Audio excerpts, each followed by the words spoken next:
Kita bertahun-tahun masa itu melawan dia atas apa? Tujuan kita tahu bahawa sistem itu dia korapkan. Dia pegang sistem itu.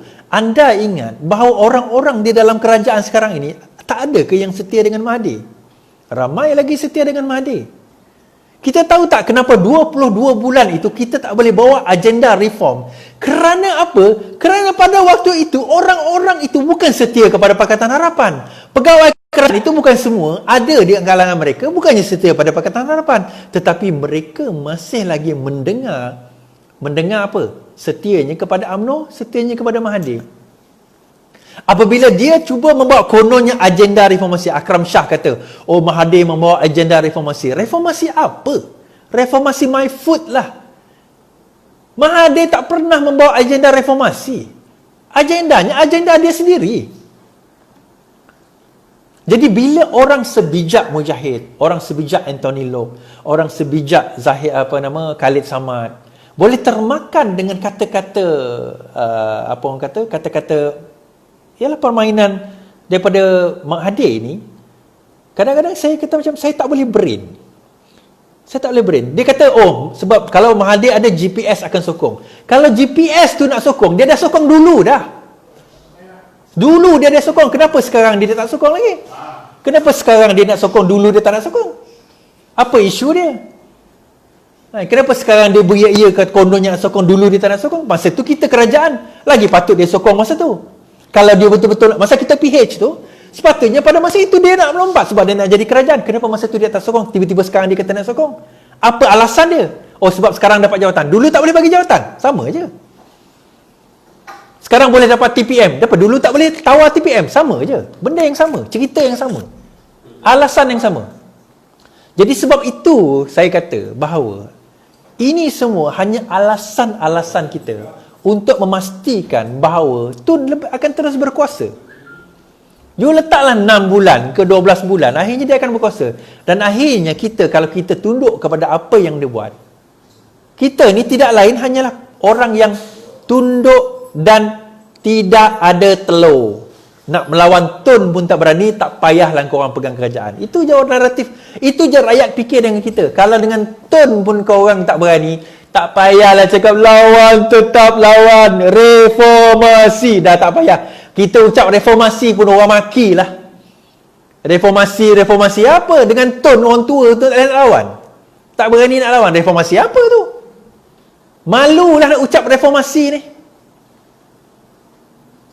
Reformasi yang kita bawa ni adalah reformasi yang total. Bukan sekadar picisan-picisan. Bukan sekadar kita kata, yang ni kita ambil orang UMNO, kita letak dia. Sebab apa? Nak berpegang kerajaan ni, kena ambil orang UMNO. Kena ambil orang PAS, kena ambil orang GPS. Dia orang ni siapa? Dia orang ni lah dulu yang merosakkan negara. Sekarang kita nak bagi jawatan pula pada dia orang. Dia orang tak demand jawatan Menteri Perpaduan. Paling-paling kurang Menteri Pendidikan, paling-paling kurang Menteri Keuangan, paling-paling kurang Menteri Luar Negeri, dia boleh pergi ke overseas. Itu paling kurang. Lepas tu bila kita tukar kerajaan, kita kena tukar semua pengurusi GLC. Kita kena tukar semua menteri-menteri. Rakyat dah susah. Rakyat fikir sekarang ni aku nak makan syuru pun miss. Engkau dok berbincang pasal nak tukar-tukar kerajaan. 6 bulan kalau Mahathir tak nak tukar nanti, kita tukar sekali lagi. Rakyat makin maki kita, tuan-tuan dan puan.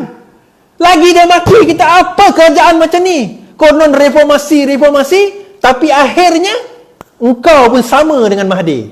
Engkau pun sama dengan UMNO. Engkau pun sama dengan PAS. Jadi rakyat hilang kepercayaan kepada demokrasi dan sistem demokrasi, dan harapan rakyat yang rakyat pegang menggunung tinggi pada PRU 14 untuk reformkan sistem kita dengan melantik Pakatan Harapan menjadi pimpinan, menjadi kerajaan, itu akhirnya tumbang. Kerana apa? Kerana kita mengkhianati PN, mengkhianati mandat rakyat. Kita mengkhianati kepercayaan rakyat. Percayalah, majoriti rakyat kat luar sana faham.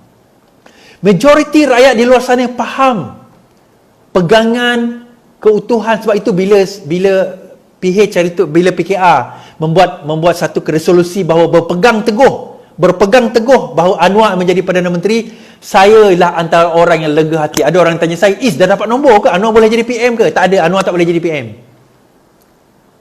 Anwar tak boleh jadi PM. Oh, kalau macam tu kenapa kau berbesar hati? Sebab walaupun Anwar tidak menjadi Perdana Menteri, tetapi kita telah menunjukkan kepada rakyat bahawa kita berpegang teguh kepada prinsip kita. Jawatan, kalau Anwar tu kemaruk nak pegang jawatan, dia terimalah jawatan Timbalan Perdana Menteri tu. Besar juga jawatan Perdana Menteri tu. Kalau kita bercerita tentang jawatan lah. Kalau dia Timbalan Perdana Menteri, geng-geng kita kat sini tak dapat jawatan. Paling-paling setiausaha sulit, setiausaha politik gaji 8-10 ribu, 15 ribu. Kan?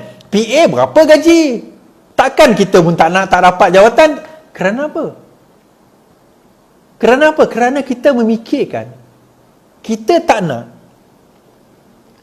satu langkah kita tu, rupanya kita duk jagalah rumah kita, kita duk jagalah kita punya batasan rumah kita dengan pagar dan sebagainya selama ini.